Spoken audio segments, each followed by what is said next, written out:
జిల్లా అధ్యక్షుడు కులం సంతోష్ రెడ్డి గారు, ముఖ్య అతిథిగా విచ్చేసినటువంటి గౌరవ ఎమ్మెల్యే రాకేష్ రెడ్డి గారు, మన హన్మకొండ జిల్లా భారతీయ జనతా పార్టీ ఇన్ఛార్జ్ మాజీ పార్లమెంట్ సభ్యులు మా మిత్రుడు డాక్టర్ బూర నరసయ్య గౌడ్ గారికి, విచ్చేసినటువంటి పుర ప్రముఖులకు, మేధావులందరికీ, బీజేపీ నాయకులకు నమస్కారం. 12 సంవత్సరాలు నరేంద్ర మోడీ గారి పాలనలో ఏ విధమైనటువంటి అభివృద్ధి భారతదేశంలో జరిగింది అనే విషయాలన్నింటినీ వారు చెప్తారు. నేను 1-2 పాయింట్లు ఏంటంటే, ప్రధానమంత్రి గారు కూడా మన 10th జూన్కు 4399 రోజులు ప్రధానమంత్రిగా హయ్యెస్ట్, అంటే జవహర్లాల్ నెహ్రూ గారు డెమోక్రటికల్ ఎలక్టెడ్ ప్రధానమంత్రి టర్మ్ను కూడా అధిగమించి పాలన చేసినటువంటి వ్యక్తి ఈరోజు నరేంద్ర మోడీ గారు. 12 సంవత్సరాల్లో మన భారతదేశాన్ని అత్యుత్తమంగా, ఇప్పుడు మన స్లోవేకియాకు పోయినప్పుడు 33వ అవార్డు, 33rd అవార్డు అతని మోడీ గారికి వచ్చిందంటే ఏంటది, భారతదేశ ప్రజలందరికీ వచ్చినట్టే, మనందరికీ ఆ గౌరవమే దక్కింది కదా. అంటే ఇప్పుడు మోడీ గారిని మన జాతీయ నాయకుడు అంటే ఒక భారతదేశానికి నాయకుడు, ఇప్పుడు గ్లోబల్ లీడర్ అంట. మోడీ గారిని ఏంది, ఎవరైనా గ్లోబల్ లీడర్ అంటున్నారు. మన ట్రంప్ కూడా ఒకటే పొగుడుతా అంటారు. అంటే ఆయన, కానీ మోడీ గారి వ్యక్తిత్వం ఏదో పొగిడితే స్టేబుల్గా ఉంటారు వారి మోడీ. దీంట్లో కూడా మనకేం తెలియదు. Only one thing what I wanted to tell you is, ఎప్పుడు కూడా 2014 బిఫోర్, 2014 ఆఫ్టర్ ఏ విధంగా ఉన్నది దేశం, ప్రజల యొక్క ఆలోచన విధానం ఎట్లయిపోయింది. ఇదివరకు అంతా టోటల్గా డిపెండెన్స్ ఆలోచన, ఎవడేమి ఇస్తాడు, ఎవరి మీద ఆధారపడదాము, ఎట్లా బతుకుదామురా, ఏం కావాలరా, ఇదే ఉండేది. దాని నుంచి dependence to innovation, merit and డెవలప్మెంట్కి వచ్చినాం. ఏ విధంగా మనము దేశాన్ని ముందుకు తీసుకుపోదాం, అది మెయిన్గా యూత్లో ఎక్కువగా వచ్చింది. ఎందుకు చెప్తానే యూత్ అనే పదాన్ని, ఎందుకంటే మొన్న ఒకడు చిన్న పార్టీ పెట్టాడు. ఆ జెన్జీ అన్న విప్లవంతో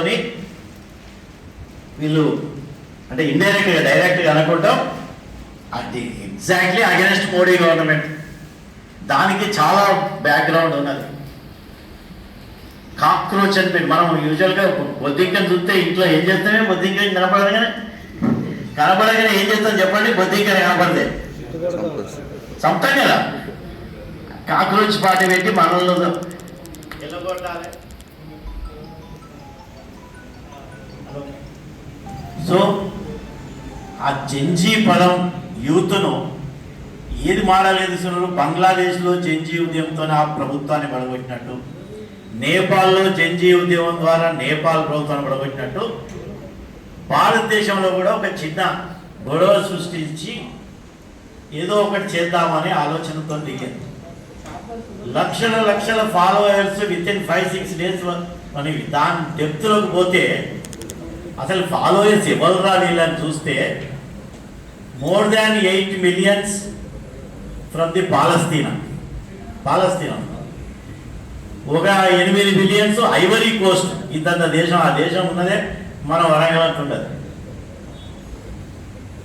అమెరికాలో కాన్సాస్ సిటీ నుంచి 3 మిలియన్, అక్కడ దేశ జనాభానే, ఆ కాన్సాస్ సిటీ జనాభానే 2 లక్షలు. పాకిస్తాన్, లెబనాన్, బంగ్లాదేశ్ వాళ్ళు, పాకిస్తాన్ వాళ్ళు, మొత్తం ఫాలోవర్స్ వీళ్ళే మ్యాక్సిమం నెంబర్. అంటే ఇది ఎంత గూడుపుటాన్ని జరుగుతుంది దేశం మీద అనేదానికి మనం అందరం, ఎవరిది బాధ్యత, మేధావులైనటువంటి మనందరి మీద బాధ్యత చాలా ఉన్నది. అప్రమత్తంగా ఉండాలి ఏం జరుగుతుంది దేశం మీద అని. దీని వెనకాల మిలియన్స్ ఆఫ్ డాలర్స్ ఖర్చు పెట్టడం జరుగుతూ ఉన్నది ఈ యొక్క జెన్జీ పేరు మీద. కానీ ఆ పప్పులు మన దగ్గర, మన యూత్ అట్లా కాదు. మన యూత్ ఆలోచించి స్టెప్ తీసుకుంటారు. We should respect hour youth. ప్రతి దాంట్లో యూతే, టెక్నోక్రాట్స్, సైంటిస్ట్ అన్నిట్లలో చంద్రయాన్ పోయే దాంట్లో కూడా మొత్తం యూతే కీలక పాత్ర వహించింది. అంతెందుకు మొన్న బెంగాల్లో తృణమూల్ కాంగ్రెస్ టీఎంసీని ఓడగొట్టులో యూతే ప్రముఖ పాత్ర వహించిందంటే they are with the central government, Indian government వాళ్ళు వెంట ఉన్నారని మనం భావించాలి. జంజీ లేదు మోడీ గారితో కేంద్ర ప్రభుత్వంతో లేదనే ప్రచారాన్ని తిప్పికొట్టడానికి ఈ యొక్క అంశం నేను మాట్లాడటానికి నేను ముందుకు రావడం జరిగింది. దయచేసి చాలా చాలా తేడా వచ్చింది దేశంలో. ఇన్ఫ్రాస్ట్రక్చర్ డెవలప్మెంట్ కావచ్చు, వెల్ఫేర్ మెజర్స్ కావచ్చు. ఎందుకంటే ఫర్ ఎనీ ఒక దేశం ముందుకెళ్తుందా లేదా అనడానికి చూస్తాం. వెల్ఫేర్ మెజర్స్ అండ్ డెవలప్మెంట్ ఈ రెండింటిని బ్యాలెన్స్ చేసుకుంటా ఎట్లా పోతుంది. అండ్ ఇంకొకటి యథా రాజా తదా ప్రజ అనే ఎన్నికల దానికి ఇప్పుడు ఎట్లా కనపడుతుంది మనకు 12 సంవత్సరాలు అవినీతి లేని అవినీతి రహిత పాలన ఇచ్చింది నరేంద్ర మోడీ గారు. మీరు ఒక్కసారి ఆలోచించండి. అప్పుడు కాంగ్రెస్ ప్రభుత్వం ఉన్నప్పుడు, యూపీఏ ప్రభుత్వం ఉన్నప్పుడు రోజు ఒక స్కామ్ కనపడేది. ఇప్పుడు ఒక్క స్కామ్ కూడా లేకుండా ఉన్నది. ఇవన్నీ మీరందరూ మనమందరం కూడా ఆలోచించుకొని దాన్ని తెలంగాణలో మనం ఎట్లా అన్వయించుకోవాలి, ముఖ్యంగా మన ఉమ్మడి వరంగల్ జిల్లాకు దాన్ని ఎట్లా అన్వయించుకోవాలి, ఎంత అధికారంలో లేకున్నా కూడా ప్రభుత్వం ఏ విధంగా మన ఇంతకుముందు మన డాక్టర్ రాజేశ్వర గారు చెప్పినట్టు ఏ విధంగా అభివృద్ధి కోణంలో మన వరంగల్ను తీసుకుంటున్నారు ప్రాముఖ్యంగా, ఇవన్నీ మనం ఆలోచించవలసి ఉంది. చివరగా ఒక్కటేంటంటే ఇప్పుడు దేశ ప్రజలకు ఒక విధమైనటువంటి నమ్మకం కుదిరింది. మోడీ ప్రభుత్వం చేసినటువంటి బిగ్గెస్ట్ థింగ్, నేను అన్ని బాగా పోవట్లేదు, ఏది సంఖ్యలకు ఇన్ఫ్లేషన్ ఎట్లా తగ్గించడం, పర్ క్యాపిటల్ ఇన్కమ్ ఎట్లా పెరిగింది, ఇవన్నీ అది వేరే అంశం. నేను అనేది ఏంటంటే దేశ ప్రజలలో ఒక నమ్మకం ఏం కుదిరింది.